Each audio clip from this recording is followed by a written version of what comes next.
In a dark room, 4 mercenaries drop dead to the floor, causing Andy to think about all the times she died and wonder if this is her last time. It all begins a day before in Morocco, when Andy meets with Booker to chat about a possible new job for them. Andy hesitates because she doesn't want to fight anymore, but Booker convinces her to at least come back to the hotel and see the others. On their way there, Andy notices some girls taking a picture that accidentally includes her, so she makes up an excuse to borrow the phone and deletes every evidence of their presence. At the hotel, they reunite with couple Nikki and Joe after a long time. All the guys want to take the job, but Andy is still hesitant because she doesn't trust Copley and they have a rule to never work with the same employer twice. In the end, they convince her to go with Booker to have a meeting with Copley just to see what he has to say. Sometime later, Andy and Booker sit outside at a cafe while Nikki and Joe watch from the hotel window just in case.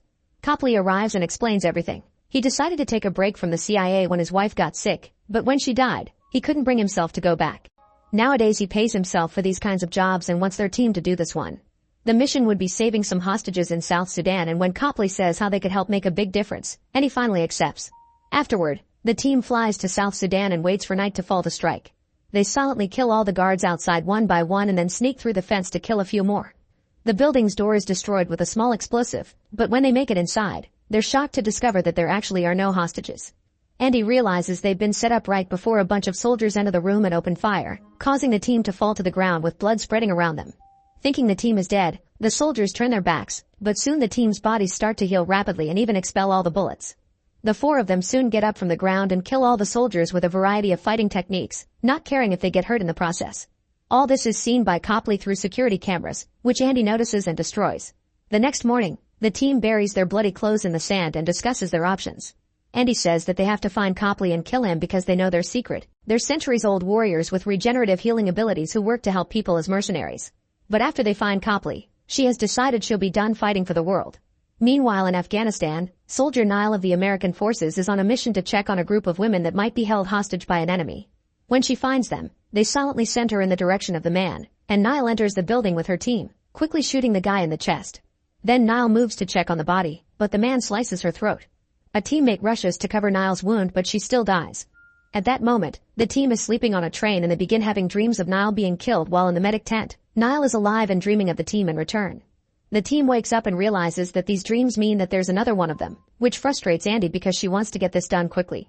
The guys have to convince her this is a sign and they need to find Nile, so Andy says she'll go do it herself while they work on tracking down Copley. They agree to meet in France later. Back to Nile, she realizes her friends are all wary of her now because she doesn't even have a scar from the injury. The incident is reported and the higher-ups decide to send Nile to Germany for some testing. An upset Nile returns to her tent and her mood gets worse when she discovers that her friends have already packed her things. In England, pharmaceutical executive Merrick gives a presentation about stem cell research, telling a wealthy public that he has the technology to end human disease and prolong our lifespan. All he needs is investment. Afterward, Merrick meets with Copley, who shows him the footage of Andy's team coming back to life. However, Merrick is unhappy, explaining that he needs hard evidence because people will just think the video was edited. He needs Copley to capture them and bring them to him. While Nile waits for a helicopter to pick her up, Andy cuts in and knocks all the guards out before doing the same to Nile. Moments later, Nile wakes up in the trunk of an army vehicle driven by Andy and immediately tries to escape by kicking out the back. Nile falls to the ground and Andy quickly stops driving to go after her, so Nile tries to run away but Andy stops her by shooting the back of her head. Then Andy waits for Nile to come back to life and Nile responds by stabbing her on the shoulder. Andy isn't bothered and tells her that if she wants answers, she'll have to come with her. Afterward, Andy and Nile take a plane to France that is currently participating in a trafficking operation. Andy calls the team to inform them she's got the girl, but they don't have info on Copley yet. Before they leave, Andy destroys her phone. Then she tells Nile about her team and the fact they have no idea why they're immortal, but Nile doesn't find these vague answers very satisfying. After Andy falls asleep, Nile binds her to her chair and holds a gun to the pilot's head to make him fly back. When Andy wakes up, she talks to the pilot in Russian, telling him to play dead so she can distract Nile. Andy pretends to shoot the pilot and the plane starts falling, so when Andy says she knows how to pilot, Nile releases her. Then the pilot regains control of the plane and corrects their course back to France while Nile and Andy get in a fight. With way more years of experience, Andy easily wins and gives Nile some serious wounds to calm her down. As the girl watches her injuries heal on their own, Andy finally convinces her to collaborate. Later in France, they meet with the rest of the team in an old abandoned church, where they have dinner and Nile gets to learn more about the team. Booker became immortal in the 18th century, Nikki and Joe were enemies of the Crusades, and Andy says that she is the oldest but doesn't remember her actual age. The team also tells Nile that it is possible for them to die, but it is very rare. After an immortal has been alive for long enough, their wounds just stop healing, indicating it's their time. Afterward they all go to sleep except for Andy, who stays on a chair in the living room. In the middle of the night, Niall has a nightmare that wakes everyone up. She explains that she saw a woman in a coffin drowning in the sea, and the team tells her that was Quinn, another immortal that used to fight alongside Andy. Back then they had been attempting to free women accused of witchcraft, but they were caught and accused of witchcraft themselves. Soon the town realized they couldn't die, so they made a special plan. They separated the women and locked Quinn in an iron coffin, which was thrown into the ocean. Since then, Quinn has been drowning over and over, reviving and dying again forever. Upset by this story, Niall rushes outside and Andy follows her to tell her they're all she's got. Suddenly, they hear Copley's soldiers arrive. As Copley watches everything from a surveillance van, the women go back inside and discover that Joe and Nikki are nowhere to be found, and Booker has been blown up by a grenade, which takes a while to heal. Then Niall waits with Booker while Andy goes after the soldiers. Once again, she jumps into the fight without caring about getting hurt and defeats everyone in seconds, which causes Copley to go away in fear. Once it's over, the group packs their things and goes looking for another hideout. Meanwhile, Joe and Nikki wake up in a van surrounded by soldiers, who make fun of them for being a couple and keep them apart when they try to kiss. Soon the van takes them to an airport, but when the doors are opened it's revealed that Joe and Nikki have killed everyone while still being handcuffed. Copley puts them on a plane to England and takes them to see Merrick, who stabs them for fun as he explains that he'll put them through experiments until he figures out how to make the human lifespan longer. Next, Nikki and Joe are sedated and sent to a lab while Merrick demands that Copley bring him the others too. Back to Andy, she, Booker, and Niall take shelter in an abandoned mine, where Niall is shocked to find all the old treasure and original art they hid there. While Booker tells Niall about his dead kids and the pain of living forever while their loved ones die, Andy realizes that her wounds aren't healing.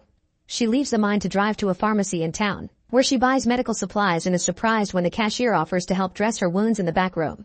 When Andy asks why the woman is helping a stranger without asking any questions, the woman says that she expects Andy to pass on the act of kindness to someone else tomorrow, which leaves Andy thinking about the people she's lost.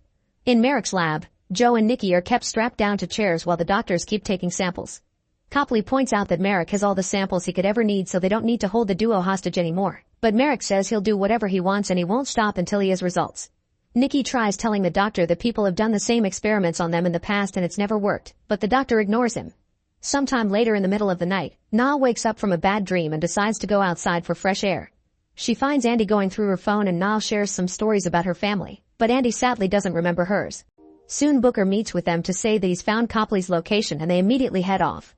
When they arrive at the address, Booker leaves to scout the area while Andy gives Niall a weapon. However, Niall announces she doesn't want to help, saying she wants to spend as much time with her family as she can before it's too late. Andy decides to let her take the car, only asking her to get rid of the rest of the weapons on the way. Once she's far enough, Niall opens the trunk and realizes Andy took the wrong bullets for her weapon. At the facility, Andy and Booker sneak inside and go upstairs to find Copley. They immediately hold him at gunpoint, but suddenly Booker shocks Andy by shooting her in the side and restraining her. He explains that he set them up on purpose because he wants Merrick to figure out some way to kill them so they don't have to suffer anymore, and Copley wants the cure that could have saved his wife. However, when Booker realizes Andy isn't healing, he starts to panic.